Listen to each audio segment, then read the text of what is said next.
খবৰ কেনেকুৱা সবৰে কিমান ভাল আহোতে কষ্ট হৈছে নেকি নাই হোৱা না আচ্ছা কাবাৰ কষ্ট হৈছে নেকি সবে নাই হোৱা বুলি কোৱা নাই কাৰ কাৰ কষ্ট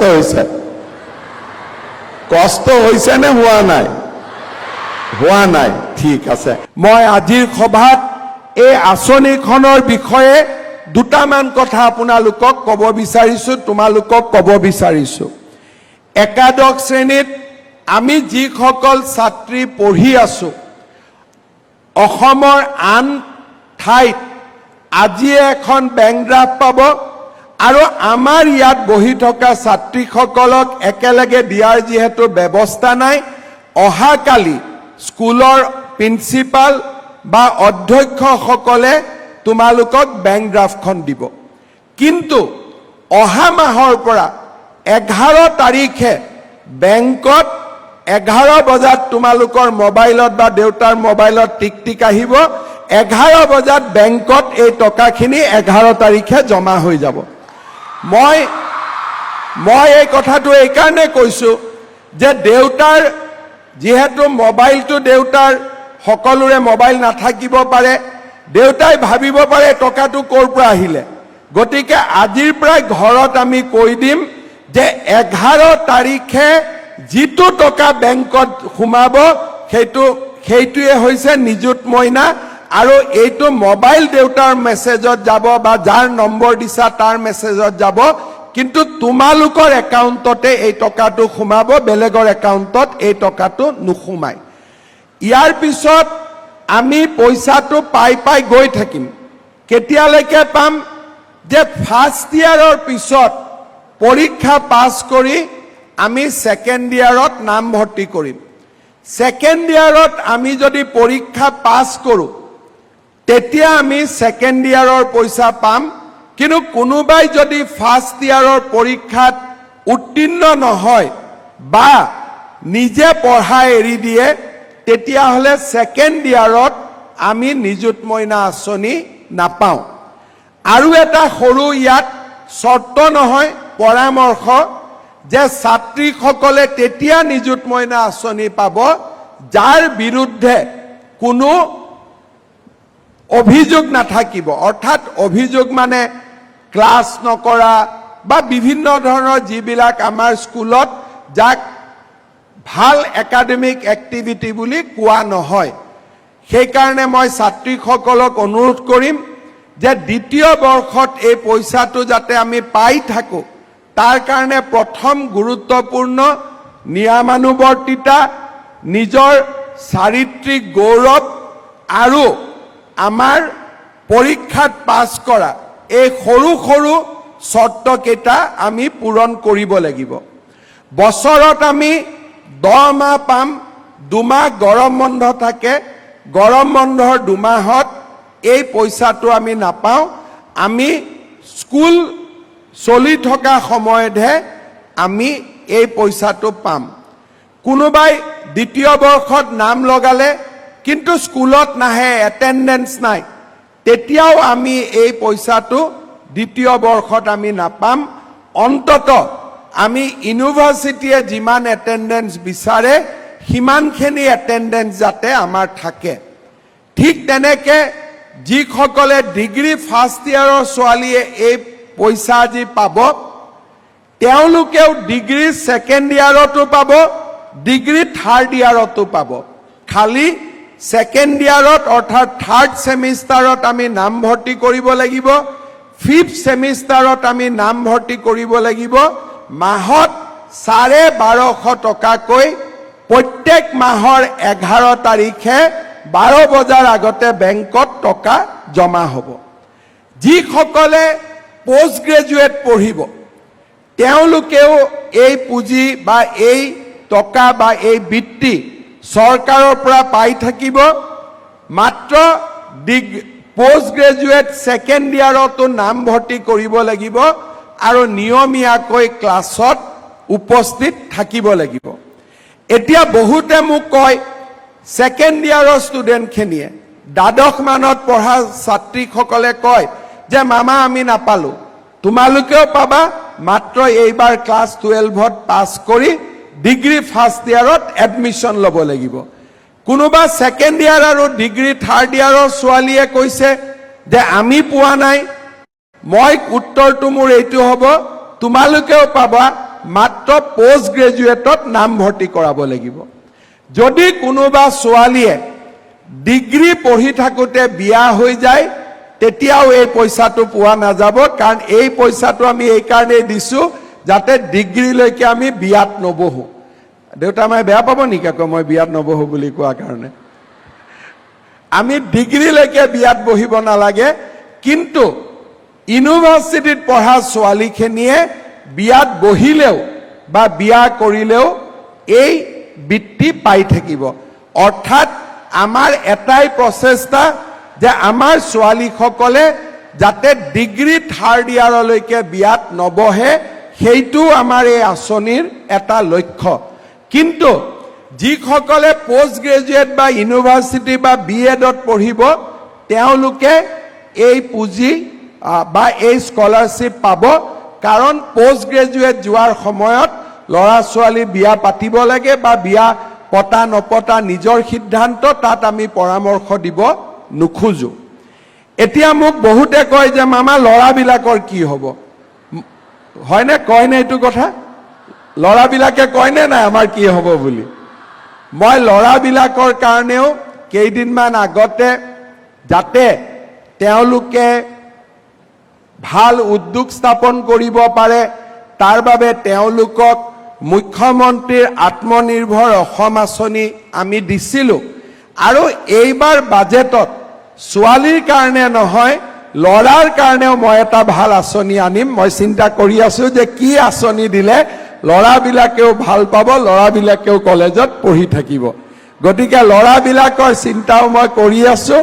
আৰু ল'ৰাবিলাকৰ কাৰণেও ভাল আঁচনি এটা আমি নিশ্চিতভাৱে আনিম। এই কথাখিনিও মই আজি ক'ব খুজিছোঁ। আজি বহুত ছোৱালীয়ে ভাবি আছে যে আমি পোৱা নাই, অৰ্থাৎ ভেঞ্চাৰ স্কুল আৰু সেল্ফ ফাইনেন্সিং স্কিমত পঢ়া ছাত্ৰীখিনিক আমি প্ৰথম অৱস্থাত এই আঁচনিখিনিত লোৱা নাই। কিন্তু অহা মাহৰ ভিতৰত আমি এটা সিদ্ধান্ত ল'ম, ভেঞ্চাৰ স্কুল কলেজত পঢ়ি থকা ছাত্ৰীখিনিকো এই আঁচনিত জড়িত কৰিবলৈ, বা প্ৰভিন্সিয়েলাইজ কলেজত যিসকলে সেল্ফ ফাইনেন্স স্কিমত পঢ়ি আছে তেওঁলোকৰ বাবেও অহা মাহত আমি এই আঁচনিটোৰ সম্পৰ্কত সিদ্ধান্ত ল'ম। আৰু যিসকলে কিবা কাৰণত বাদ পৰি গৈছে, তেওঁলোকে কলেজৰ প্ৰিন্সিপাল বা স্কুলৰ প্ৰিন্সিপালক লগ কৰি পৰ্টেলত যাতে নিজৰ নামটো পঠিয়াই দিয়ে, তাৰ বাবে মই অনুৰোধ কৰিম। মই বহুত দীঘলীয়াকৈ ক'ব খোজা নাই। আজি আমাৰ কামৰূপ মহানগৰ, কামৰূপ আৰু মৰিগাঁও জিলাৰ 24,384 গৰাকী ছাত্ৰী ইয়াত উপস্থিত আছে। আপোনালোকৰ প্ৰথম পইচাটো আমি একাউণ্টত দিয়া নাই, বেংক ড্ৰাফটত দিছোঁ। কিয় বেংক ড্ৰাফটত দিছোঁ? তেতিয়াহে আপোনালোকে নতুনকৈ খোলা একাউণ্টখিনিত এই টকাটো জমা দিব,